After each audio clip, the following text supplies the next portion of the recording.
Hindi naman sila nag-welfare check eh. Simula nung dumating si dating Pangulong Rodrigo Duterte, pumupunta sila doon for specific reasons, hindi dahil sa welfare check. So, yes, we'd like to thank the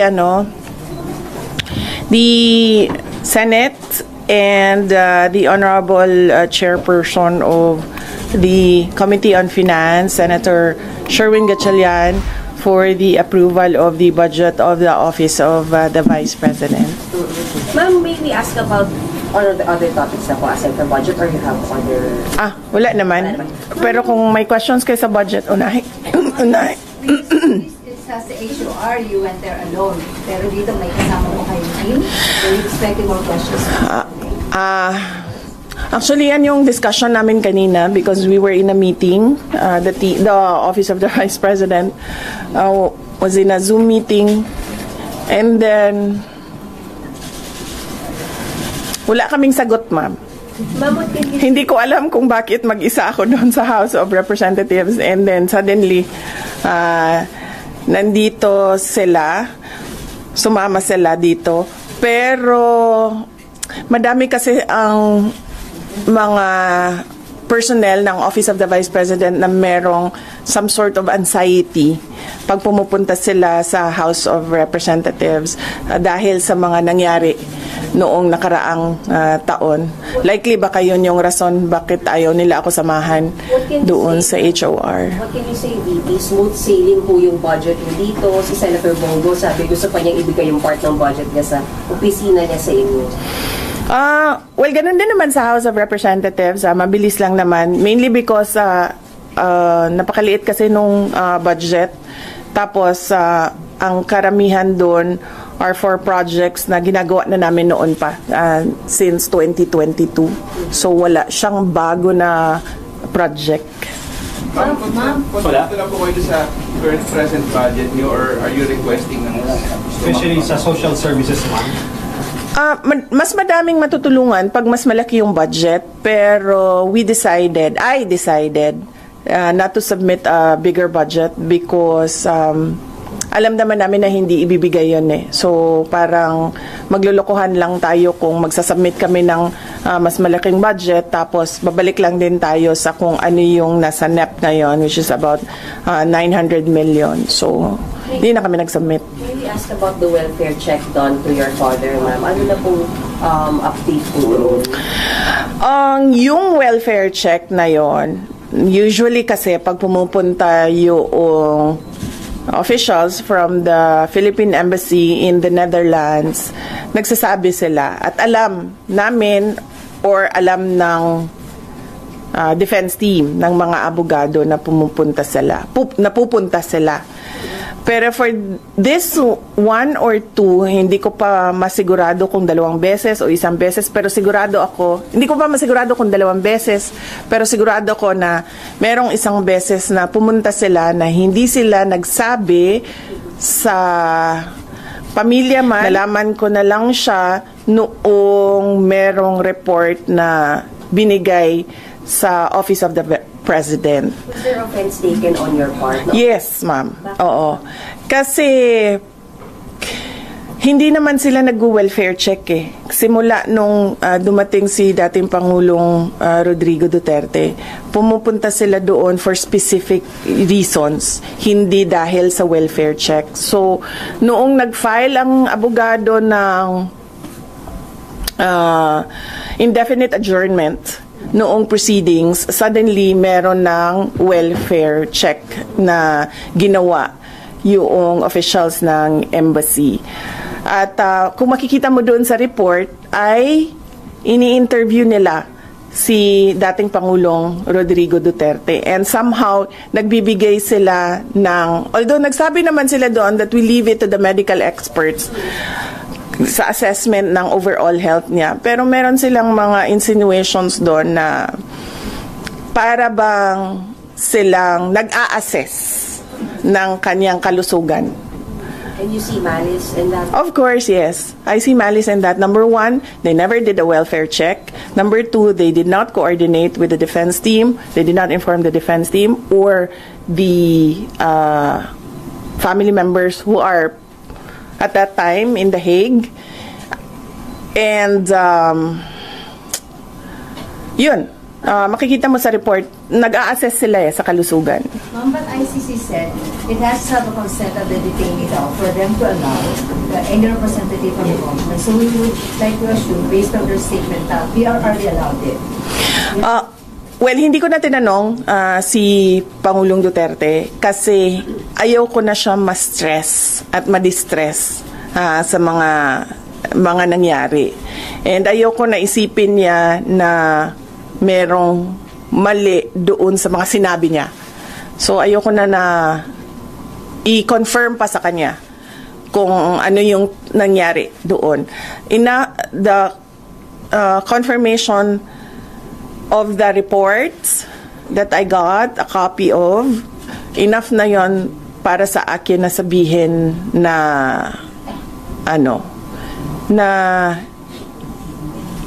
hindi maganda yung kanilang motibo sa pagpunta doon.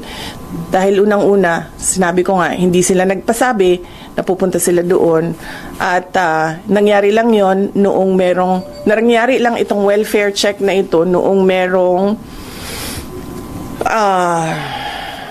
filing ng indefinite adjournment. At makikita mo sa report, nag-a-assess sila ng kalusugan. Wala pong explanation sa inyo, baby, even after the fact na bumisita sila? After the fact, wala silang explanation. I believe nag-explain ang Department of Foreign Affairs, ang DFA. They said that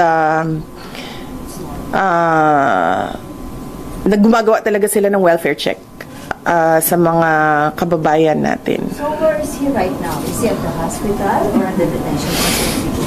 Nasa detention, as far as I know, nasa detention facility siyang today. Yes. Kailan niyo po siya nakausap na huli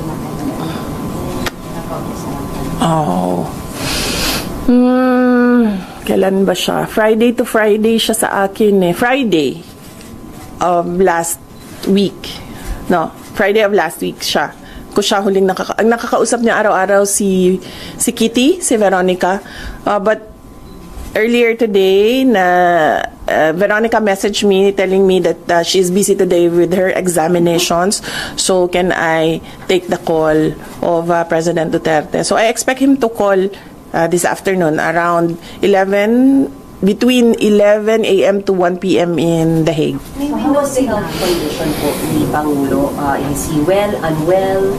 Kamusta po si Pangulo? We will soon know because I believe and I expect the court to litigate the submissions, the petitions of the defense. I mean the health condition po of your father. Oo. Like ngayon, today, hindi ko pa alam. Hindi ko siya nakausap today. Ma'am, kumusta yung usap yun on Friday? How was it? Last Friday, ano nga ba yung pinag-usapan namin? Nakalimutan ko na. But does he sound well? Does he sound okay? Hindi ko na maalala. Lately, he's been distressed about the flood control talk. So, I'll try to avoid that later. What is he distressed about that? Why is he distressed about that? Kasi, well, sasabihin lang naman kasi ni PRD na sinabi ko na si BBM ay hindi marunong, he's a weak leader, and he doesn't know anything at all about governance. Stressed the same way as he is about the flood control. Oh yes, ma'am, of course. Sinabi ko na yan noon, hindi naman masama ang loob ko sa ginawa nila sa paninira sa pangalan ko Masama ang loob ko dahil sa ginawa nila sa bayan. Ma'am, regarding the interim release, may country na po ba na mapupuntahan si President Duterte?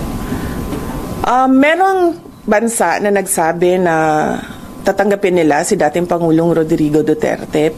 Hindi ko lang masabi kung saan. Pero sa Asia ba? Hindi ko masabi kung saan, ma'am, kasi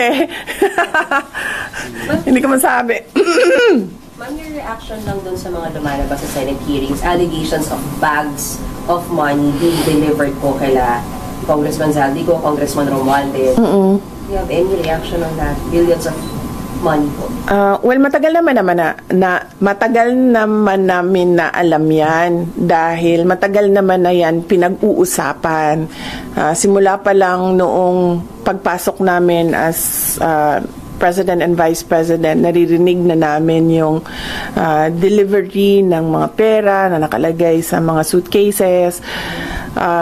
Pero ngayon lang siya lumabas in public dahil merong witness na nagsabi na siya mismo ang nagdadala nung mga suitcases na yun. Hindi siya odd for Martin Romualdez because he was already involved in heavy luggages doon sa Okada case. Kung maalala ninyo, doon sa State of Delaware case sa Amerika, nabanggit na yung pangalan niya doon at nabanggit na rin yung pangalan niya doon na tumatanggap ng pera na nakalagay sa luggages. So, ganun talaga yung modus nila. You weren't surprised? Hindi na ako nagulat, ma'am. Kasi nababalita naman na yan noon. Hindi lang natin napag-usapan in public kasi at noon, panahon na yon, walang magsasabi na nakita ko, ginawa ko first hand kung ano yung nangyari. Di tulad ngayon na meron talagang isang tao na nagsabi na kung ano yung sistema, ano yung ginawa nila at paano nila ginagawa yun. Can you confirm the report, going back to Sir, last Friday daw, his brother, Sir Bong, was not allowed to visit him at the detention? Did it reach to you? No. I have to clarify that. No, that is not true. I made a mistake kasi ako yung nagta-traffic nung scheduling ng mga tao na bibisita sa The Hague. Noong merong pinasa sa akin na listahan ng schedule, akala ko yun na yung final confirmed schedule. Hindi nakasali doon yung Friday nakaraan na schedule. Akala ko hindi nakasali yung Friday. In fact, nandoon na siya sa The Hague, yung kapatid ni dating Pangulong Rodrigo Duterte, precisely for that visit. Pero hindi ko nabantayan sa bagong listahan na wala yung Friday doon. So, ako ang nagkamali doon sa hindi niya pagbisita noong Friday. Ma'am, your comment on the resignation of Mayor Magalong from ICC? Ayaw mag-comment wag na lang, sir, no comment. I'm sorry, balik ko lang. Matagal niyo na kung alam yung modus sa di umano'y pangingitbak sa flood control? Hindi lang sa flood control, ma'am, pati sa sa illegal gambling. Tumatanggap sila. So, si Martin Romualdez. So, hindi lang siya sa flood control. Baka kasi yung tao na nagtrabaho ng basura, flood control yung pera na tinatransport nila. Pero marami pang iba pang mga sources ng corruption na dinideliver. Ma'am, may we know po yung source ng information na ito that they are receiving? Yung mga ayoko sabihin kasi tatanggalin nila. Pag sinabi ko, tatanggalin nila yung tao. Wala na tayong... From his office? Pero hindi po ba... Oh, yes. From his office? Ba dapat lumabas ngayon para makasuhan sila? Ayaw lumabas ng mga tao eh. Dati pa naman kami nagsasabi na na magsalita kayo. Takot lahat kasi magsalita ngayon dahil syempre aabot yun until the office of the president. Diba? So, walang nagsasalita. Pero pag sinabi ko kasi kung sino at anong klaseng personnel, maano nila kung sino yung nagsasabi doon sa loob. But from the office of Congressman Romualdez po yan? Oh yes. Ito din yung mga tao na nagsasabi sa akin na na aatake sila sa confidential funds. Ito din yung reason kung bakit hindi na namin ginamit yung confidential funds on the third and fourth quarter. Third and fourth quarter noong 2023 kasi sinabihan na kami na pinagmimitingan sa loob. But do you think the government is still stable? No. Ma'am. No. Our institutions are clearly abused. They are used for personal gain. They are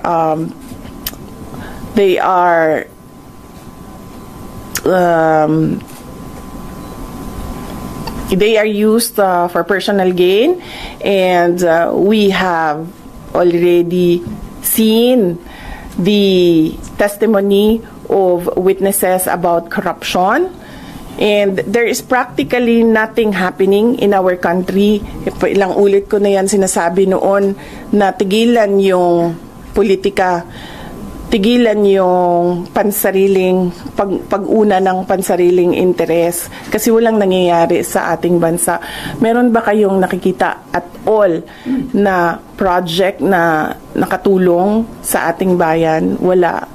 In fact, we ran on the platform of unity and continuity. Ang expectation noon is that there will be continuity on the projects like the build projects of the former administration at yung mga iba pa na nasimulan ni dating Pangulong Rodrigo Duterte, pero wala naman tayong nakita. Ma'am, last question. Ma'am, do you think nagsiserve as an instrument lang sina Congressman Romualdez? Hanggang ano pa ako dito? Hanggang alauna pa ako dito, JC. Ay, sir. Do you think nagsiserve as an instrument sina Congressman Romualdez at may kumpasito ni President Bongbong Marcos? Example na lang, noong budget, example na lang ng budget natin. Yung budget natin, ang huling pumipirma dyan, ang Pangulo. Para siya maging batas, para yan ma-operationalize, para natin ma-implement yung batas na yan, kailangan yan ng pirma ng Pangulo. The fact na merong mga ganun na blanco. Ma'am, you mentioned na hindi stable ang gobyerno. Sa tingin nyo, kumusta ang moral ng mga sundalos na may mga nagpukwento na ba sa inyo na mababa ang moral nila? Hindi ko alam. Hindi ako makapagsalita sa moral ng mga sundalo. Siguro mabuti ba ang word na magsalita patungkol sa moral is sila na mismo ang magsabi. May info kayo na si former Senator Trillanes, isa daw doon sa allegedly na pumasok sa institution of PRRD? Merong mga sinabi na ganon, pero hindi ko siya ma-confirm kasi hindi kami nakakakuha ng information sa loob ng detention unit. Nalaman ko na lang yung welfare check kasi dahil sa report na binigay sa Office of the President. So, bago nun, hindi namin alam yon na information mula sa detention unit. Nakukuha namin tulad nung dinala siya sa hospital dahil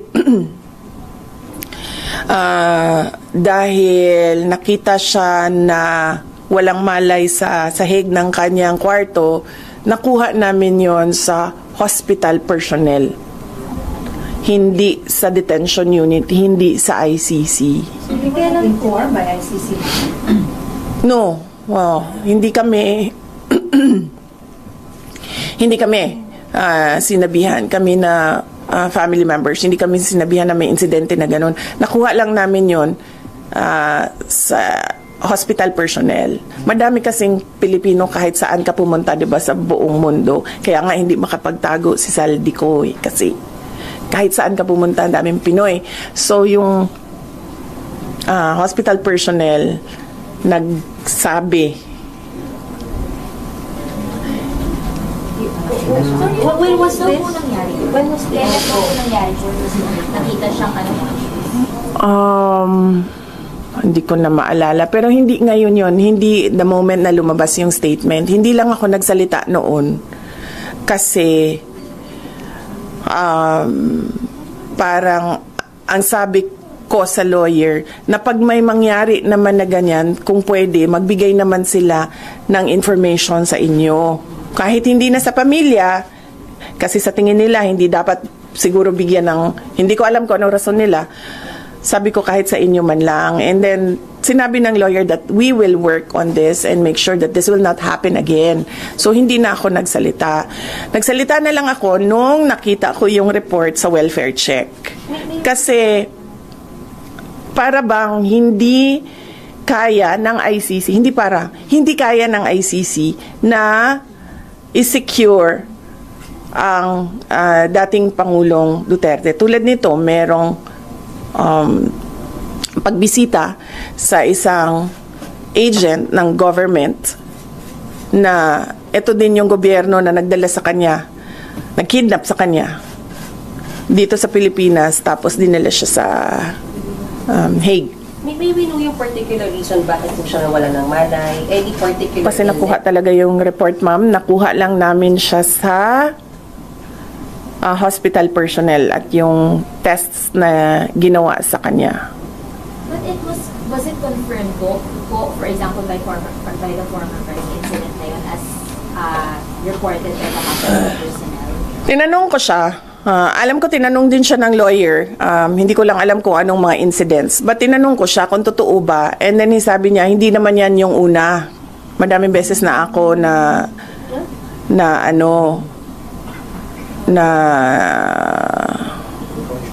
may ganyan. Natumba was his term. And isn't it alarming or... Yes, it's very alarming. That is why I released a statement stating that clearly the ICC do not have full control of the safety and security of the former president, because I believe, and the way I see it, he needs 24-hour caregiver, bedside care.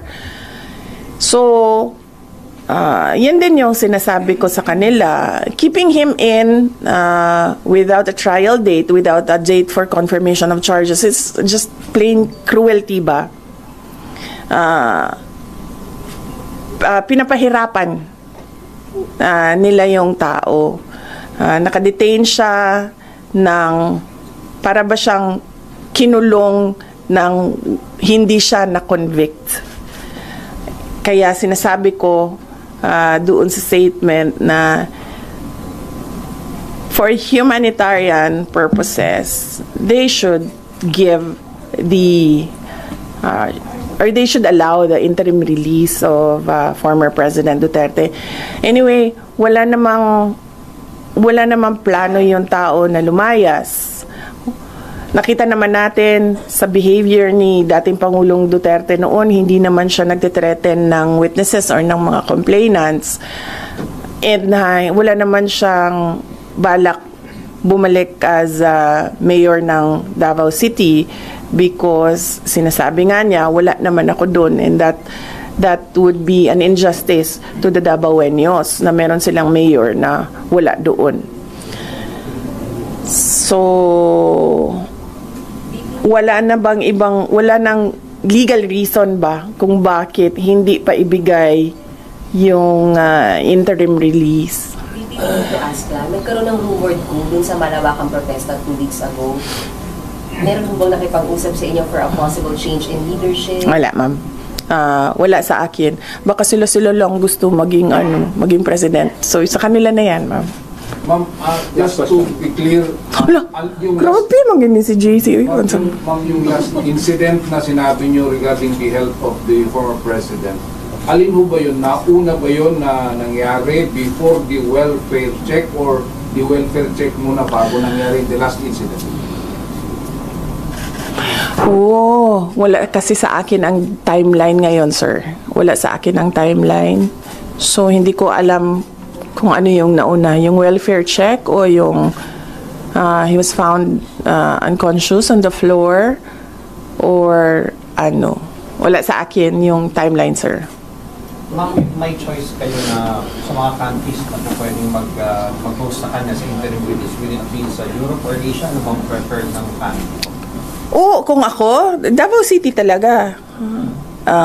Davao City, Philippines. Kahit house arrest yan doon, kahit na gusto ng ICC na ilibing sa ilalim ng bunker yan, na yung house arrest niya, walang problema sa amin, gagawin namin yan. In fact, I think, mas makabuti pa nga kung ibigay na lang yung interim release na yan because we can encourage him to cooperate sa mangyayari na trial kung meron man or mangyayari na hearings kung meron man.